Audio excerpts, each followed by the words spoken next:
स्वागत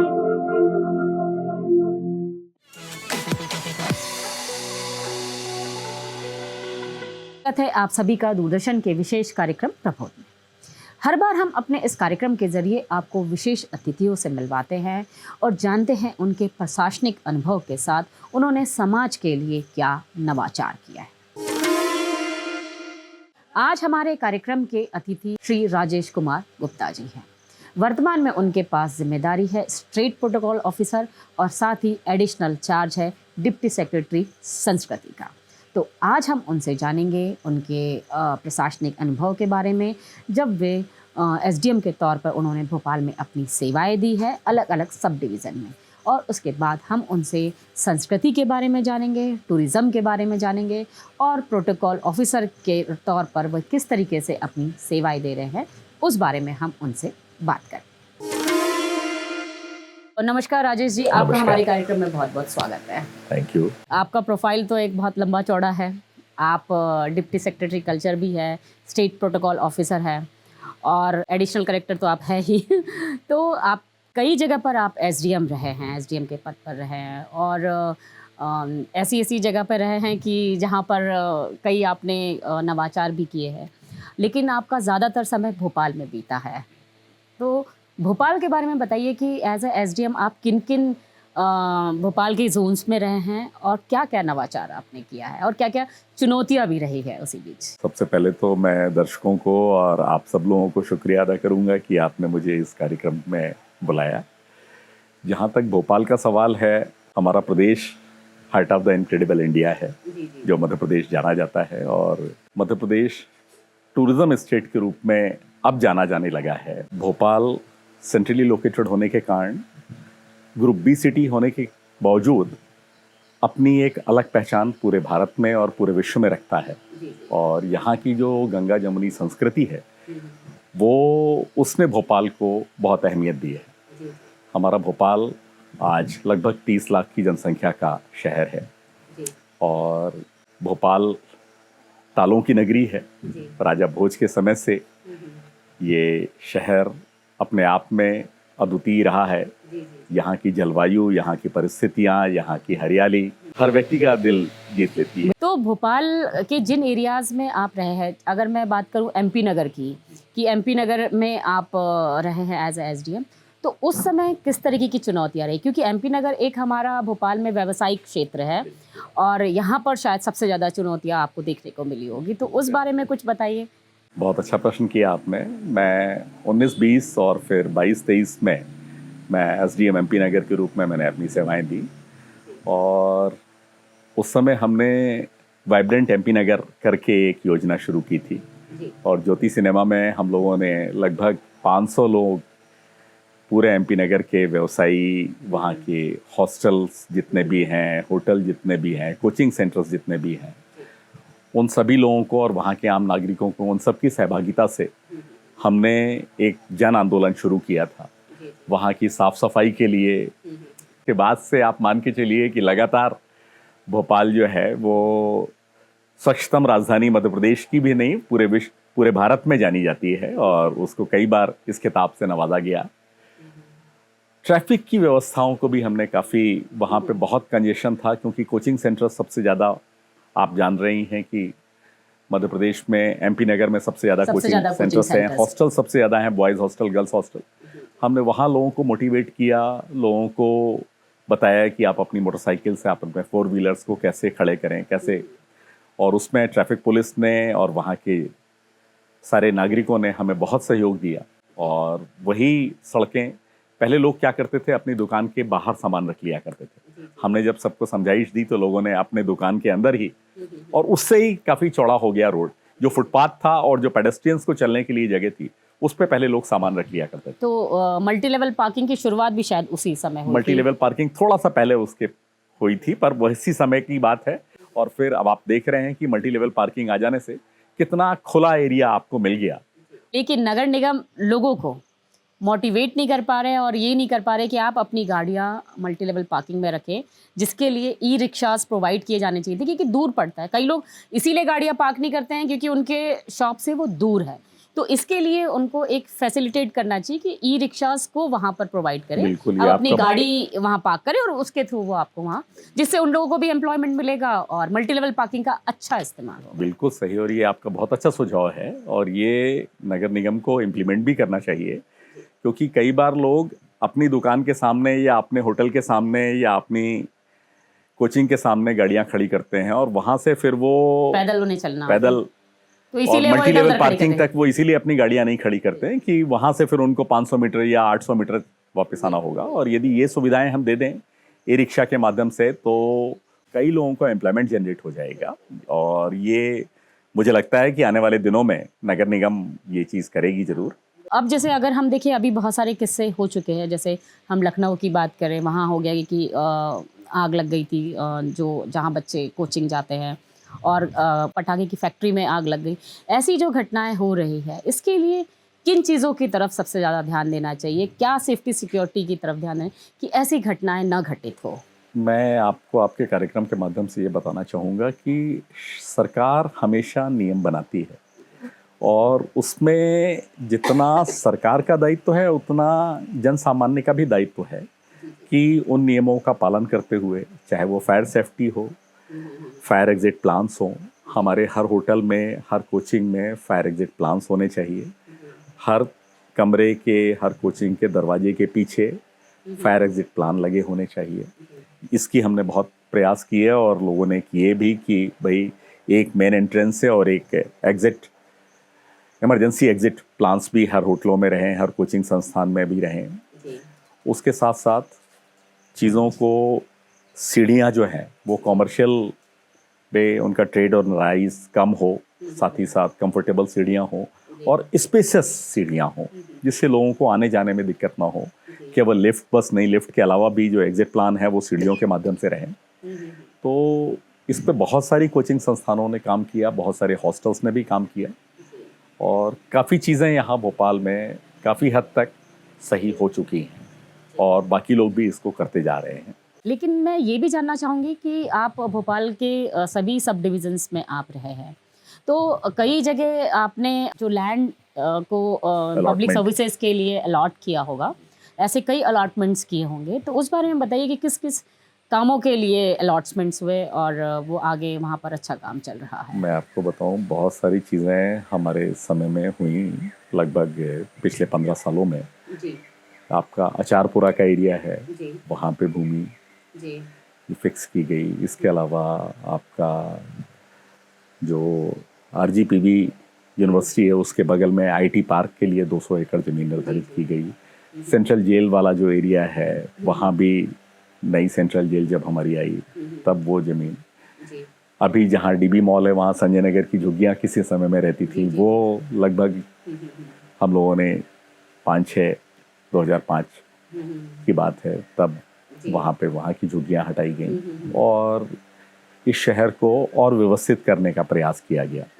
बहुत सारी योजनाओं के तहत हमें भूमियाँ जो हैं वो डिफरेंट डिपार्टमेंट्स को दी, जैसे पर्यटन को दी, नगर निगम को कई योजनाओं के लिए ज़मीनें उनको दी गई, अलॉट की गई और भी दूसरे विभागों को भूमियों का हस्तांतरण किया गया। और उसका मकसद यही था कि ज़मीनें जो हैं राजस्व की दूसरे विभागों को उनकी आवश्यकताओं के अनुरूप दी जाएं। भोज यूनिवर्सिटी भी काफ़ी पहले उसके लिए भी ज़मीन दी गई। तो ज़मीनों का, शासकीय ज़मीनों का जो उपांतरण है वो TNCP से उनके चेंज ऑफ लैंड यूज़ भी कराए गए।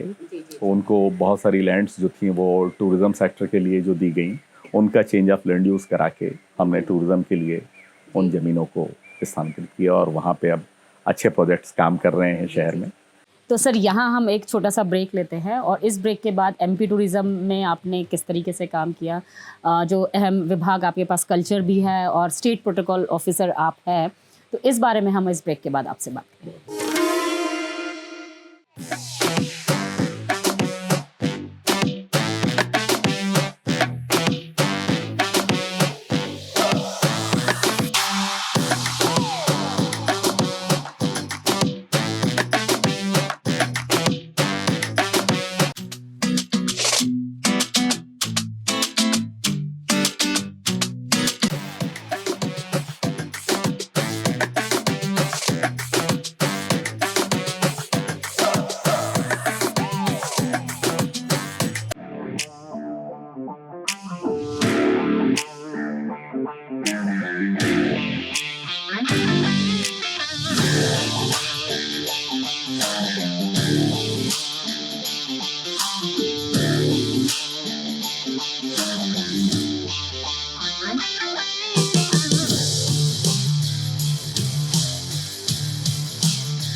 तो सर ब्रेक के बाद आपका फिर से स्वागत है। धन्यवाद। और जैसे कि सर आप एमपी टूरिज्म में आए, लेकिन उसमें आने का कारण यही रहा है कि आपको रेवेन्यू डिपार्टमेंट का, रेवेन्यू से जुड़ी बहुत सी जानकारियाँ आपके पास थी और उसमें आपने अच्छा बहुत काम भी किया था।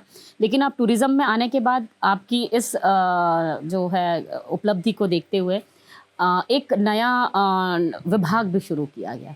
उस विभाग के बारे में बताइए कि टूरिज्म में वो कौन सा विभाग था और उसमें क्या क्या आपने काम किया? जी 2010-11 के समय जब हमारे प्रमुख सचिव महोदय और माननीय अध्यक्ष जो थे, वो जो तत्कालीन अध्यक्ष थे, जो आज के मुख्यमंत्री महोदय हैं, जी जी, और हरविंदर राव सर, पंकज राज सर, राघवेंद्र सिंह सर, वो एमडी रहे उस समय मेरे, जब मैंने उनके कार्यकाल में काम किया।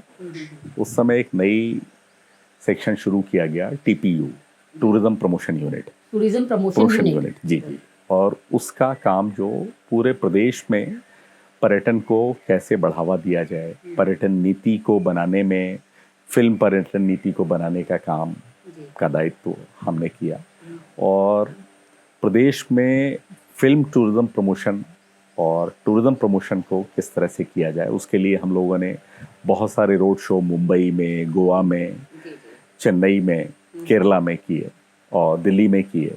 और मध्य प्रदेश में इतनी सारी चीज़ें हैं जो बाहरी जनता को कम विदित थी, उनको हमने वहाँ मार्केट किया जाके और लोगों को बताया कि जहाँ तक फॉरेस्ट का सवाल है, मध्य प्रदेश इतना अद्वितीय दर्जे का हमारे पास वन संपदा है।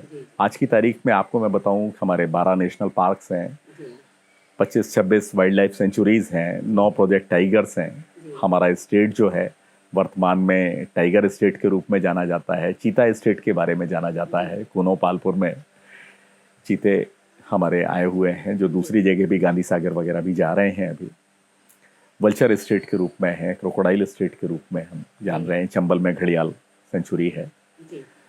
जहाँ तक प्राकृतिक वन संपदा का सवाल है, ओडीओपी पूरे हमारे 55 जिलों में वन डिस्ट्रिक्ट वन प्रोडक्ट के रूप में हमारी बहुत सारी वन संपदाएं और दूसरी चीज़ें हैं। भोपाल की आपको जैसे मैं बता दूं, जरी जरदोजी भोपाल वो बहुत ज़्यादा फेमस है। जी जी जी। इससे क्या हुआ कि लोगों को, और जो लोकलाइट्स हैं, उनकी जो कलाएं हैं, उनको हमने एक मार्केट दिया, हाट बाजार के रूप में प्लेटफॉर्म दिया। और सीधे जो बीच के बिचौलिए थे, उन बिचौलियों को ख़त्म किया सरकार ने, और सीधे डायरेक्ट जो व्यक्ति बना रहा है और जो ग्राहक है, उन दोनों के बीच में एक संपर्क साझा किए। जी जी जी। जहाँ तक फिल्म टूरिज्म का सवाल है, हमने अपनी फिल्म टूरिज्म पॉलिसी हमारी बहुत शानदार है।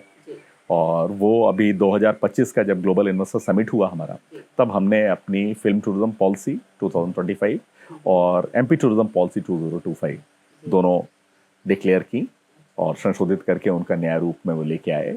उस समय पूरे प्रदेश में 9 विभागों की 18 योजनाएं और पॉलिसीज नई आई। माननीय प्रधानमंत्री महोदय ने तत्कालीन समय में उसका इनॉग्रेट किया। हमारी फिल्म टूरिज्म पॉलिसी के तहत हम बहुत सारी चीज़ों पे लोगों को अनुदान देते हैं और उनको प्रमोट करते हैं कि आप आइए मध्य प्रदेश में शूट करिए, और यदि आप 50% या 75% से ज़्यादा शूट करेंगे तो हम आपको लगभग 1.5 करोड़ रुपए तक का अनुदान भी फिल्मों को देते हैं। न केवल फिल्मों को देते हैं, बल्कि शॉर्ट फिल्मों को और बाकी फिल्मों को भी हम अनुदान देते हैं, चाहे वो दूसरे भाषाओं की फिल्में हों या हिंदी भाषी फिल्म हो या और दूसरी फिल्में हों। टूरिज्म का प्रमोशन का जहाँ तक सवाल है, जो नए नए होटल और ब्रांडेड होटल्स को लाने के लिए हमने प्रयास किए और उसके लिए कैपिटल सब्सिडी का प्रोविज़न हमारी पॉलिसी में है और लगभग 250 करोड़ के से ज़्यादा अभी तक मध्य प्रदेश शासन जो है वो कैपिटल सब्सिडीज होटल्स को प्रोवाइड कर पाई है। ये हमारी बहुत बड़ी अचीवमेंट है। केवल 25-26 में हमने लगभग 25 होटलों को कैपिटल सब्सिडी जो है वो स्वीकृत की सरकार ने। तो सर अब मैं कल्चर के बारे में जानना चाहूँगी, क्योंकि आप डिप्टी सेक्रेटरी कल्चर भी हैं और हम जो पहले कल्चर के बारे में जानते थे, मध्य प्रदेश में संस्कृति विभाग को कोई जानता नहीं था, लेकिन जब से हमारे यहाँ पर मध्य प्रदेश दिवस मनाया जाने लगा, तब से कल्चर विभाग बहुत ज़्यादा मतलब सब लोग उसे जानने लगे। तो उस बारे में बताइए कि डिप्टी सेक्रेटरी कल्चर आप हैं तो किस तरह से उसमें काम किया जा रहा है और किस तरीके की चुनौतियाँ भी है उसमें? वर्तमान में मैम आपको मैं बताऊं कि जो कल्चर का पिरामिड है वो 3 HODs कल्चर संस्कृति विभाग में है। एक संस्कृति संचालय है हमारा, जो सारी सांस्कृतिक गतिविधियों को संचालित करता है। उसके तहत हमारी 9 परिषदें हैं। हमारा स्टेट स्कूल ऑफ ड्रामा है, नाट्य विद्यालय जो हमारा कहलाता है, और बहुत सारी लोक कलाओं के लिए ट्राइबल म्यूजियम है हमारा, शौर्य स्मारक है हमारा, और भारत भवन है, रविंद्र भवन है, जो सांस्कृतिक गतिविधियों का केंद्र के रूप में पूरे भारत में जाना जाता है। दूसरा संस्थान हमारा एक स्वराज संस्थान है, वहाँ पे आज़ाद हिंद रेडियो के रूप में काम करते हैं। बहुत सारी किताबों का पब्लिकेशन होता है। वहीं पे सम्राट विक्रमादित्य शक्तिपीठ, धर्मपाल शक्तिपीठ, ये भी हमारी काम कर रही हैं। और तीसरा यूनिट जो कल्चर का है वो है राज्य पुरातत्व, आयुक्त राज्य पुरातत्व अभिलेखागार एवं संग्रहालय, और वहाँ पे लगभग 400 से ज़्यादा 480 हमारे संग्रहालय पूरे प्रदेश में हैं। और स्टेट म्यूजियम हो गया आपका, अभी भोपाल सिटी म्यूजियम शुरू होने वाला है, राजा भोज म्यूजियम शुरू होने वाला है, जो सदर मंजिल के सामने कुछ समय में आपको ये 2 नई सौगात मिलेंगी। जी जी बिल्कुल मिलेंगी। और हमारा स्टेट म्यूजियम और पूरे प्रदेश में हमारे जो म्यूजियम्स हैं उनकी अधोसंरचना में राज्य शासन और केंद्र शासन के से हम उनको विस्तारित कर रहे हैं और अच्छा कर रहे हैं। इस तरह सांस्कृतिक गतिविधियों का हमारा पूरा वार्षिक कैलेंडर शुरू होता है, जिसको माननीय मुख्यमंत्री महोदय हर साल अनफोल्ड करते हैं, और उसमें पूरे प्रदेश में हर जगह की सांस्कृतिक गतिविधियों का जानकारी रहती है कि मेले हैं, तीर्थ हैं, और भी सारी सांस्कृतिक कार्यक्रम पूरे प्रदेश में जो होते हैं उनकी जानकारी रहती है। चाहे वो खजुराहो महोत्सव हो, संगीत का महोत्सव ग्वालियर तानसेन महोत्सव हो, कुमार गंधर्व देवास में समारोह हो, मैहर का उस्ताद अलाउद्दीन खां संगीत समारोह हो। हमारे संस्कृति में 2 महत्वपूर्ण विश्वविद्यालय हैं, एक सांची बौद्ध और इंडिक यूनिवर्सिटी है, दूसरी राजा मानसिंह संगीत विश्वविद्यालय, क्योंकि जब मध्य प्रदेश से छत्तीसगढ़ अलग हुआ तो खैरागढ़ यूनिवर्सिटी छत्तीसगढ़ में चली गई। उसके बाद ये सोचा गया, सरकार ने, शासन ने सोचा कि हमारे यहाँ भी संगीत, और तब राजा मानसिंह संगीत विश्वविद्यालय ग्वालियर में शुरू किया गया। वो भी संस्कृति विभाग के अधीन ही है, संस्कृति संचालय उनको पूरा देखता है। और शुरुआत में केवल 35 विद्यालय थे वहाँ पे, और आज 137 महाविद्यालय के लगभग 14,000 छात्र वहाँ पे अध्ययनरत हैं। तो संगीत और नृत्य और बाकी विधाओं की पारंगतता के लिए ये संगीत विश्वविद्यालय बहुत अच्छा काम कर रहा है। अभी 2028 का जो सिंहस्थ है उसके लिए तैयारियां विगत 2-3 वर्षों से तो बहुत तेजी से तैयारियां चल रही हैं, और अब आने वाले एक दिन की तैयारियों के लिए माननीय मुख्यमंत्री महोदय और पूरा हमारा फोकस उनका अपर उसी मुख्य पर है। सचिव महोदय और पूरी टीम हमारी संस्कृति के लिए वहाँ पे हमारा न्यास है, विक्रमादित्य न्यास है, और चीज़ें काम कर रही हैं। तो सर अब हम आपका जो प्रोटोकॉल ऑफिसर आप हैं मध्य प्रदेश के, उस बारे में जानना चाहेंगे कि किस तरीके से जो प्रोटोकॉल ऑफिसर की जो जिम्मेदारियां होती है किस तरीके से निभाई जाती है, और किस तरीके से जो बाहर से आने वाले राजकीय गेस्ट हो या हमारे प्रेसिडेंट हो, प्राइम मिनिस्टर हो, उनकी किस तरीके से आवभगत की जाती है और क्या क्या प्रोटोकॉल्स निभाए जाते हैं। जो राज्य शिष्टाचार कार्यालय होता है वो सामान्य प्रशासन विभाग का एक अंग है और राज्य सत्कार कार्यालय मध्य प्रदेश में शुरुआत में जब 1 नवंबर 56 को मध्य प्रदेश बना, उसके बाद फिर राज्य अतिथि नियम 1967 बने सबसे पहले। और उसके तहत उसमें ABCDEFGHIJ ऐसे करके क्लॉज थे और उसके बाद फिर से उनको रिवीजन हुआ उनका 2011 में, फिर से राज्य अतिथि नियम बने और फिर से अभी उनको 2019 में भी संशोधित किया गया। हम डे बाय डे चीज़ों को और बेहतर से और बेहतर करने के प्रयास में लगे हुए हैं। पूरे हमारे सारे जिलों में कलेक्टर के अधीन जो स्टाफ होता है उसमें डिस्ट्रिक्ट प्रोटोकॉल अफसर और उसका डिस्ट्रिक्ट प्रोटोकॉल का एक यूनिट काम करता है। और जो राज्य अतिथि नियम है हमारा 2011 का भी वर्तमान में जो प्रचलित है, संशोधित 2019, उसके तहत हम काम करते हैं और उसमें वारंट ऑफ प्रेसिडेंस है जो गवर्नमेंट ऑफ इंडिया का है। उसी के तहत हमने अपने राज्य अतिथियों को भी वर्गीकृत किया हुआ है, कैटेगराइज किया हुआ है। ग्रुप ए और ग्रुप बी इस तरह से हमने किया है। और उसमें ग्रुप ए में जैसे महामहिम राष्ट्रपति महोदय, उपराष्ट्रपति महोदय, हमारे सर्वोच्च न्यायालय के प्रधान न्यायाधीश, अन्य न्यायाधीश, माननीय प्रधानमंत्री महोदय, स्पीकर एंड सो ऑन, सभी लोगों को कैटेगराइज करके उनको श्रेणीकरण करते हुए जी किया हुआ है। ग्रुप बी में दूसरे राज्यों के राज्यपाल, मुख्यमंत्री, इस तरह से दूसरे पदों के लोगों को किया गया है। इसमें जो श्रेणीकरण किया गया है उसके तहत ग्रुप ए में जो भी पदी निर्वहन है उनमें हम उनको राज्य अतिथि बनाते हैं। वो एक्स ऑफिसियो स्टेट गेस्ट हमारे होते हैं। और जो लोग कोई अन्य अति विशिष्ट लोग हमारे राज्य में आते हैं उनको माननीय मुख्यमंत्री महोदय और माननीय मुख्य सचिव महोदय के यहाँ से उनको राज्य अतिथि का दर्जा दिए जाने का विशेष प्रावधान भी है इसमें।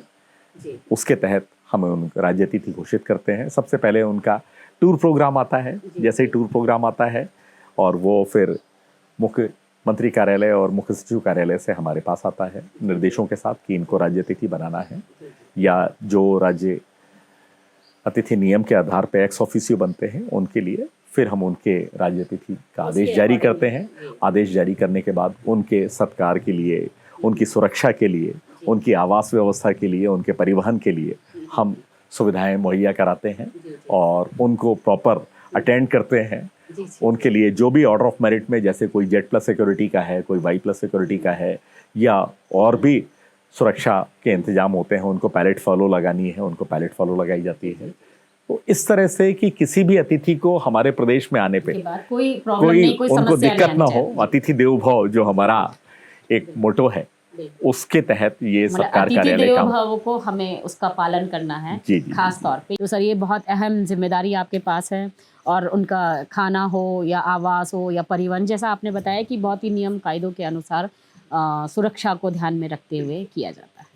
तो सर आप हमारे इस कार्यक्रम में आए और आपने बहुत अच्छी बातें बताई और आप इतने विभागों में भी रहे, SDM के तौर पे आपने बहुत अच्छा काम किया है और साथ ही आप डिप्टी सेक्रेटरी कल्चर है और स्टेट प्रोटोकॉल ऑफिसर है।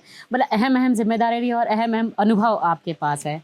तो सर अनुभव को शेयर करने के लिए समय भी बहुत चाहिए, तो आज हमारे पास समय थोड़ा कम है, तो अगली बार हम फिर आपको आमंत्रित करेंगे और नए विषयों पर आपसे बात। बहुत बहुत धन्यवाद। और आपने मुझे मौका दिया और इन सारी चीज़ों के लिए मैं शासन के प्रति भी उतना ही आभारी हूँ और आपकी जनता के प्रति भी उतना ही आभारी हूँ कि जो भी शासकीय दायित्व हमें मिलेंगे और हमें मिल रहे हैं, हमें उनको पूरी जिम्मेदारियों के साथ उनको पूरा करना है। बहुत बहुत धन्यवाद। तो आज के कार्यक्रम में बस इतना ही। अगले हफ्ते हम फिर हाजिर होंगे किसी और नई शख्सियत के साथ। तब तक मुझे और मेरी पूरी टीम को दिए इजाज़त। नमस्कार।